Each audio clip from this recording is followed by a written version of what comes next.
Good afternoon and welcome to chapter 6 of the series of video lectures on James Cook and his expeditions. And indeed, we're still on the first expedition, and I'm going to be talking more about the first expedition than the second and third because, well, when an issue comes up for the first time, then I discuss it. So obviously, there's more coming up for the first time in the first expedition. So James Cook, having gone off to Tahiti for a scientific experiment, a very serious international scientific experiment of measuring the transit of Venus, and he used a lot of people on different islands and different parts of the island to make sure he got good results.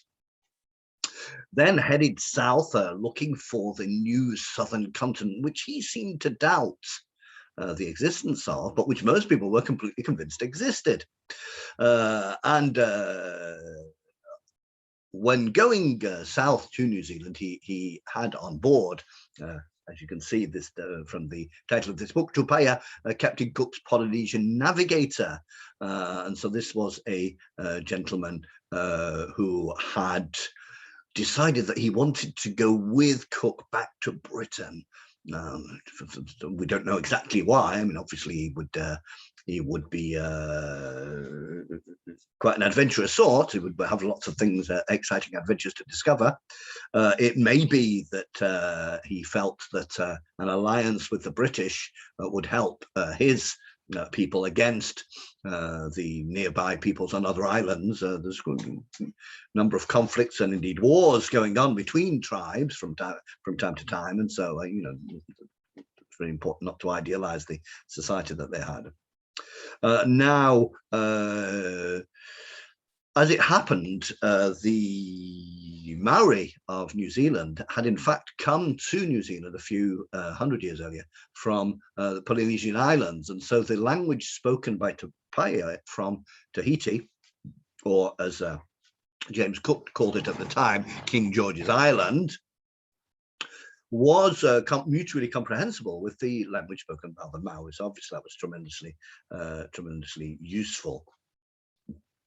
So that was one of the elements. And so, in any case, Tupaia joined them in Tahiti, and this was a cause of some conflict because Cook was not too keen to take him on board, and it seems that one of the arguments he used is that he wasn't sure that his boss, the Admiralty, would agree to the expense of having an extra person on board of this nature, which is an interesting reflection in itself. I mean, obviously, with being a military officer, he's very much concerned about what his hierarchy would think. But Joseph Banks, who perhaps you remember was an extremely rich gentleman, had paid a huge amount of money. I think it was £10,000, and £10,000 in the 18th century, you're talking about hundreds of thousands of pounds today, or even more, and so he insisted that Tupaia come on board. Now he was on board for 18 months, and he was lodged with the officers and the scientists, and not with the ordinary sailors. And when I went on the replica of the Endeavour, which is in the Sydney Harbour at the National Maritime Museum, the first thing you notice is that the amount of, nobody has a lot of space. But the amount of space that the officers have is like, if you can imagine living in one of the smallest bedrooms in Paris, the chambre de bonne. It's that they've got a very small amount of space, but they've got space. Whereas the ordinary sailors are simply just all lined up without not even a meter between them. It's extremely hard conditions. So he was lodged with the officers and scientists. Now this was no doubt what Joseph Banks had insisted on, because Joseph Banks was in fact, Joseph Banks had the best cabin on the ship. The captain didn't. Joseph Banks had the best cabin on the ship. Now, Tupaya was of quite high rank in his society, and so we don't know what he thought of the Europeans, but he may have considered completely understandable that he should be lodged with the elite. He also had with him a servant boy who he was very attached to, we are told. Now,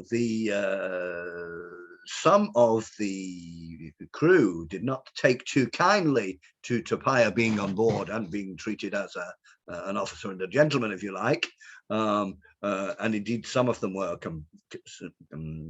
firmly convinced of the inferiority of the indigenous people of the Pacific compared with the superior Europeans. As for Banks, who had insisted that Tupaya be allowed on board, he seemed to have what would seem to us as to be a contradictory attitude to Tupaya. On the one hand, they became quite close, and we have a number of episodes where he is going out of his way to find. I think there's an episode where he goes to he finds clothes which Tupaya wants. On the other hand, from his own writing, from Banks' own writings, one can see very clearly racist, colonial, and aristocratic attitudes. It's worth quoting, and I'm actually taking this from an article by Jean-Stéphane Massiani, who's written a number of things which are I recommend, and many of them are in French, if that's your language. This is what Banks wrote about taking Tupaya on board. I therefore have resolved to take him. Thank heaven I have a sufficiency, enough money.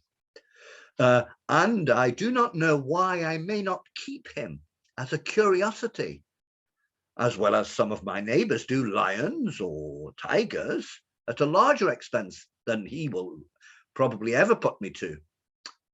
The amusement I shall have in his future conversation, and the benefit he will be of to the ship, as well as what he may be if another was sent into these seas, will, I think, fully repay me. This is obviously not the time of people being careful about their prejudices. So he just openly compares keeping Tupaya with keeping a lion and a tiger, as aristocrats might do to impress their guests. So who was this Tupaya then? He was a navigator, and now he was a navigator. Now, normally we think of navigators as people who are very good at reading maps, but if you come from an oral culture, this is absolutely not the case. No, there are no written maps. So he's a navigator from an oral culture, which is something that we very rarely come across. He had memorized a whole series of islands, hundreds, their characteristics, and how to get there, being guided by the stars. And research appears to have shown that he knew the position of islands which he had never visited. His father and his grandfather had passed down to him, that has got him to memorize the details of how to get to some islands, including islands which his people had not visited for many decades, such as Fiji, Samoa, and Tonga. So it's a fascinating insight into what it means to have an oral culture, and also really a reminder that, when peoples that don't have a written culture are in no way inferior intelligence, but the written culture is extremely useful in navigation, among other things. Cook appreciated Tupaya to some extent, and indeed worked with him to produce this map. This is a map which is produced by Cook and Tupaya together. And what is impressive about this map is that from one side to the other is 2,200 kilometers. But also it is a map which is written for Tupaya's culture, for an oral culture, and that is to say, it does not at all work with north, south, east, and west. And indeed, I'm almost certain that the Polynesian cultures did not have a compass. I'm sure they didn't have a compass. Something which I think came from China, but I'm not absolutely sure. And so it would not work as a map for us because the things are not in position. In fact, it seems to be that how they are placed is about how you get there, because if you want to go from island A to island C, it may well be that because of the tides near the islands and because of the prevailing winds, it's best not to go in a straight line, but to go in a roundabout way, whereas this on the map is produced as a straight line. That is to say that an island which does not take so long to get there is shown as closer, even if, whereas we would mark it as farther away, we would count the number of kilometers, and that's not the way it's done. Now, this map has been studied. This has been studied for a long time. There's still things we don't know about, and still things that we are discovering about this. Now, maps which do not show things in their geographical position are nothing new. If you look at this, oh sorry, here is the map with some of the routes marked upon it to it's one of the ways that this map has been interpreted. It's certainly one of the most fascinating documents to come out of the explorations. Now, I was saying that maps where items do not appear in their geographical position are not that unusual. Perhaps you know this very well-known map of the London Tube. And as you can see, all this is produced so as to simplify the real geographical position of stations, and in order to put them in a straight line where they're not in a straight line. So this is just an example of another sort of map which doesn't use straight geography. While I'm talking about Tupaya, I have just found this little video, Tales of Taonga, Ancient Polynesian Navigator Tupaya, which is from New Zealand. And it's just simply a 10-minute video explaining a recent exhibition which they put on about Tupaya. And as you can see, you can find it on YouTube. Now, I was already mentioning that one of the very fortunate things about having Tupaya on board, he explained the position of many islands, but also his language was sufficiently close to that of the Maoris for him to be very useful as an interpreter. However, and we should see this a little later, the Aboriginal languages of Australia have no connection. Have no connection with Polynesian languages. And this is because of the patterns of migration over the last 60,000 years, because the Aboriginal peoples have been in Australia for 60,000 years. And indeed, the studies which have been done on DNA of Aboriginal peoples tend to show that there was just one massive migration 60,000 years ago, rather than a migration every 100 years or every 300 years. Which is fascinating. It may well be that it took place when Australia was attached to another landmass and was not initiated by boats. So where are we here? Yes, okay, so Cook talks about the usefulness of Tupaya's language in New Zealand. He says, this is page 70 of Edwards, Tupaya spoke to them in his own language, and it was an agreeable surprise to us to find that they perfectly understood him. So Tupaya manages to negotiate various contacts between the islanders and the British, helped in this by his religious status and his knowledge of Hawaii, the ancestral homeland of the Maori. Now, the Maori, of course, the Maori language had no writing system, and this would come on later from 1814. So quite quickly, from 1814 onwards, missionaries invented a way of writing Maori in the Latin alphabet. So to get back to Tupaya, sadly, like many of the rest of the crew, between a quarter and a third, I think, Tupaya was to die in the last stretch of the first expedition. When they left Batavia, present-day Jakarta, many died of dysentery. When Tupaya dies, Cook makes complimentary comments about him in journal, saying indeed that he was an intelligent and serviable guy, but rather proud. So thought Cook anyway. Now, Tupaia was not the only Polynesian to have close dealings with the Europeans. Bougainville, the French explorer, had a couple of years previously brought a young Tahitian to Paris. This man, Ahutoru, was the talk of the town and the toast of the court, and he was presented to the French Queen and King and Queen in Versailles, and apparently learnt to love the opera.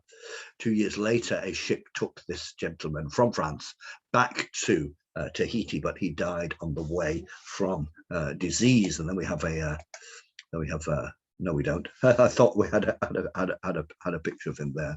Now, just let me check. I'm getting a bit mixed up with my. Oh, there you go. Here's the Hotoro, the first Tahitian to come to Europe with Bougainville. Interestingly enough, we do not have a portrait of Tupaia. We don't know why this is, because there were portraits of many people, many of the officers and gentlemen and scientists, done by the ship's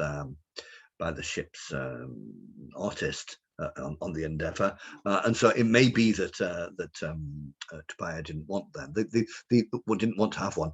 The slide which I just jumped over was just to show you the peoples of the Southeast Australia, and that this includes a large number of different languages in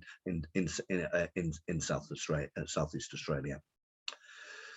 Now, Tupaia also took to drawing, and this is one example, the most well-known example of a series of drawings done by Tupaia. It was interesting because they weren't known to be by Tupaia, and it's more recent research in the museums which have drawn this conclusion. Now, Tupaia became tremendously popular in New Zealand among the Maori immediately during and after Cook's visit, because he came and he could speak the language, and he knew something of some aspects of the religious tradition, and so he'd come from across the seas. It's bringing with him, it appeared, all these rather strange pale Europeans, and even today, then there is Tupaia's cave here, which is a bit of a tourist attraction. Apparently, he spent a lot of time with the local people, and set up a house in this cave for a while. It's to be noted that when James Cook comes back to New Zealand on the second expedition, Tupaia having died in between time, the islanders constantly inquired after Tupaia, and showed some concern on hearing of his death. And Cook notes that he's surprised to see how well known Tupaia has become. Here, so Tupaia is one example, one of the best known examples, because many Indigenous collaborators of the different expeditions have been forgotten, although I'll come back to other ones as these lectures go along. This is what Jean-Stéphane Massiani has to say about Tupaia, or rather about Indigenous collaborators. The influence of Indigenous informants on European voyages of discovery in the Pacific has been acknowledged only recently. Since the 1990s, research has highlighted the important contributions of these native collaborators, who had so far been little more than a ghostly presence in the writings of European explorers. The importance of these contributions has made it necessary to abandon the idea of an exclusively European accomplishment, and has shown that the exploration of the Pacific was, up to a point, a joint enterprise in which the expertise of Indigenous auxiliaries played a crucial part. So this is defending the importance of Tupaia as a navigator. Certainly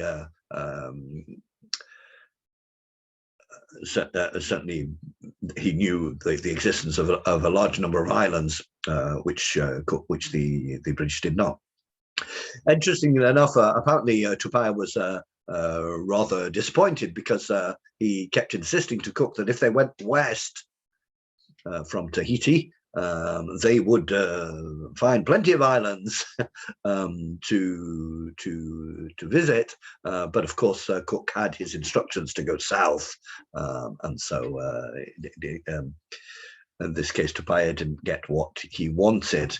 Now, as they went along, as they went round New Zealand, they would sometimes continue with their astronomical experimentations. And on page 87 of Edwards, Cook notes the observation of a transit of Mercury, the transit of Mercury in front of the sun. So this is where they are observing known astronomical phenomena, and this was something of which I've already mentioned was of extreme importance in 18th century science, because of this help. There's also accounts of Cooks of violent conflicts with local peoples, and on page 88 of Edwards, Cook mentions that one of the locals stole a piece of cloth, and Mr. Gore, one of the officers, killed the Maori in question.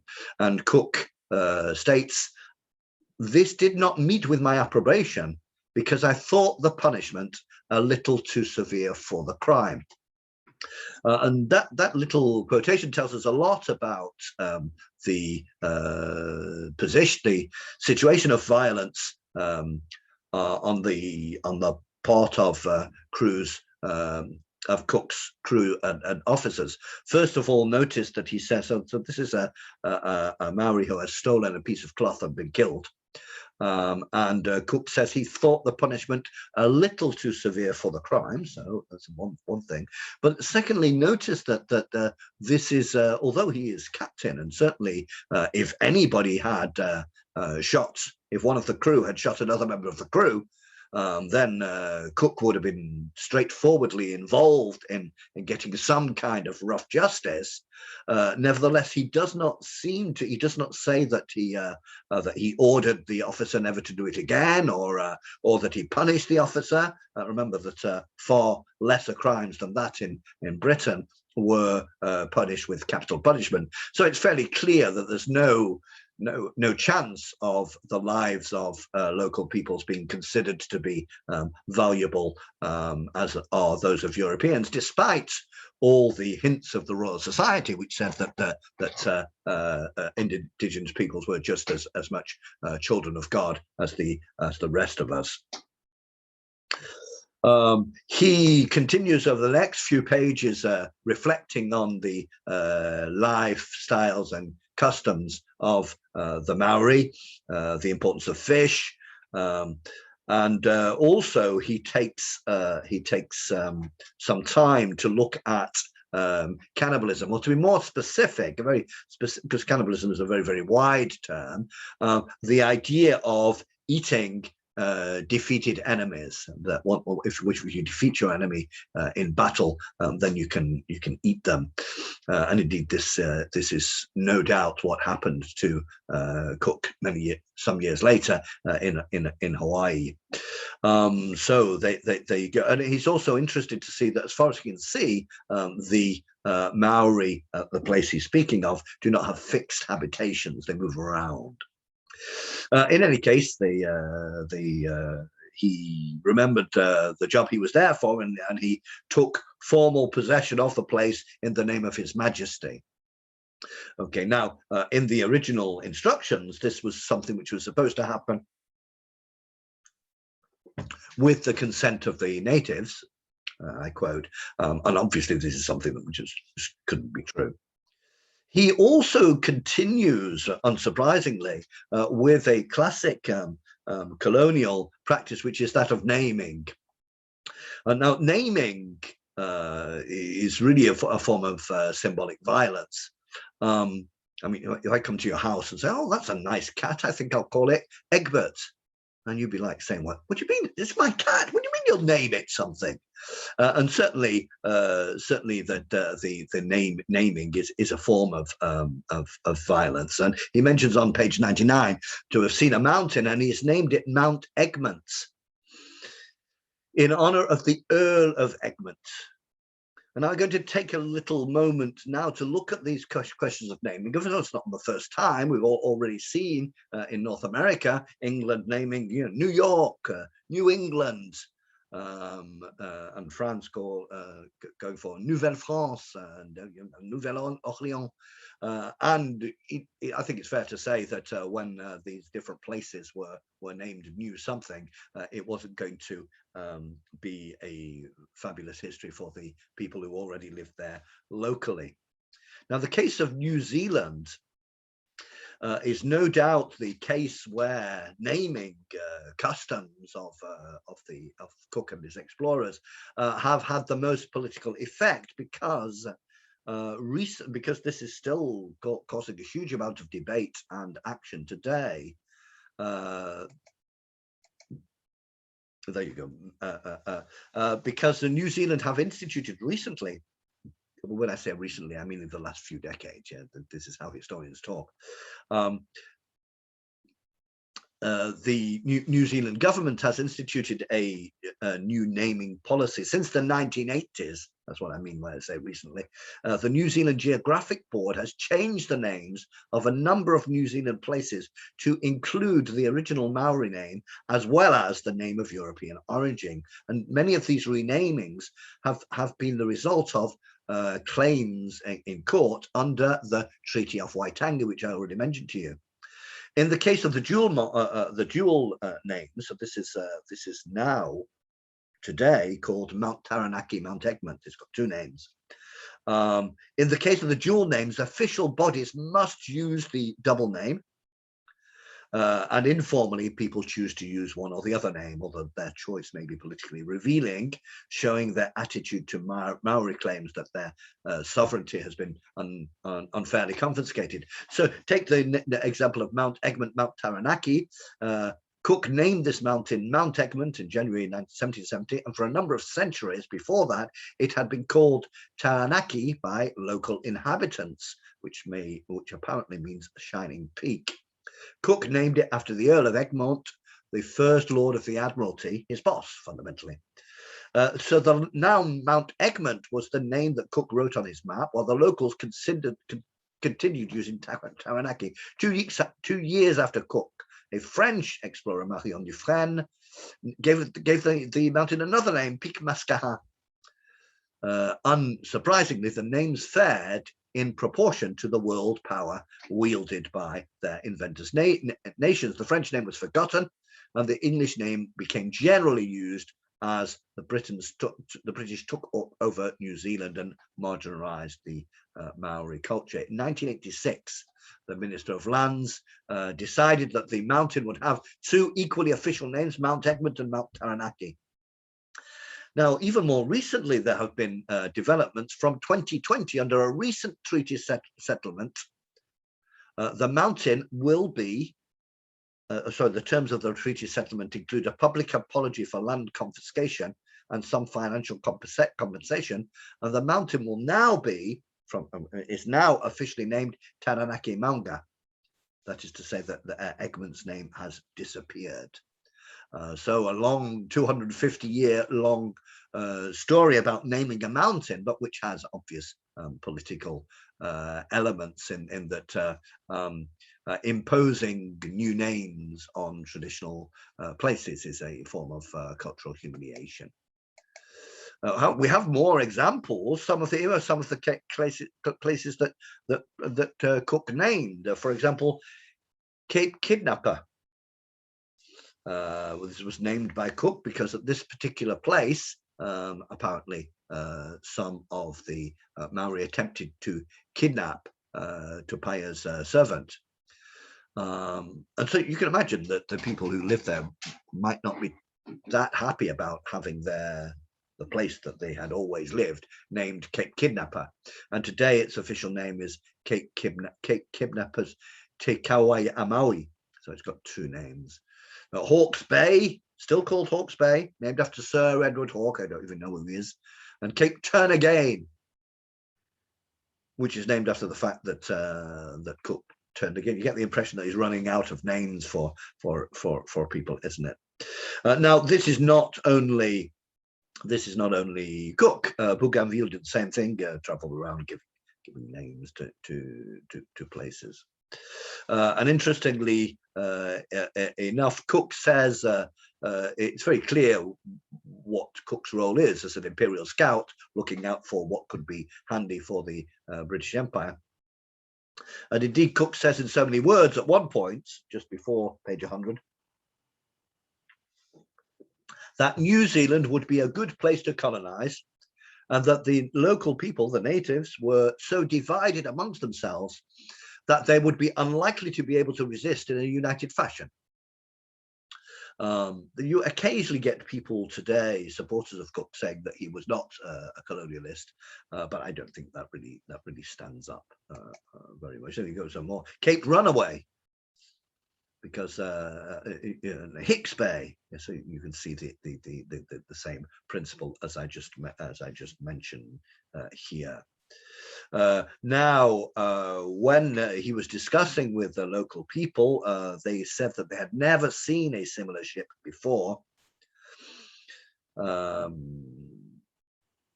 And at this time, well, Joseph Banks was busy making sure he had lots of things to take home, including he traded for a human head, which was one of the enemies of the local people who had been killed, and so Banks went off with his head. They also had a huge amount of practical work to be done. We're on page 105 here, and notably they had to dry the gunpowder. They had to do quite a large amount of barrels of gunpowder because they weren't going to be able to replace it. Which was to remember, they had a series of cannons, so they were all prepared for war if necessary, or for war if useful to them. And so every now and then they had to take all of the powder out and leave it in the sun to dry, and then put it all back. It's just a little reminder of just how hard work this whole element was. There was another incident, this is page 106, of Maoris being killed, and indeed it seems that some of Cook's men had wounded one local person and killed another a week previously, but Cook had not found out about it. When he found out about it, he said, "I found the reasons for firing on them are not very justifiable." So again, we get the impression that Cook may agree or disagree with officers or crew killing a Maori for relatively minor offences, but he does not feel as captain that he is going to intervene on this kind of question. So if we summarize the things that Captain Cook has done, going round New Zealand, it's naming and claiming and fishing and killing and trading and mapping and collecting plants and repairing. Those are basically the things that he gets done as he goes around. And now is the time for leaving New Zealand. And so he plans to follow the east coast of New Holland. This because the western, this is Australia, New Holland. The western coast of Australia, New Holland, had been explored by the Dutch more than 100 years earlier, but the eastern coast had not been explored, and we'll see why in the next episode. Thank you for listening. That was chapter 6.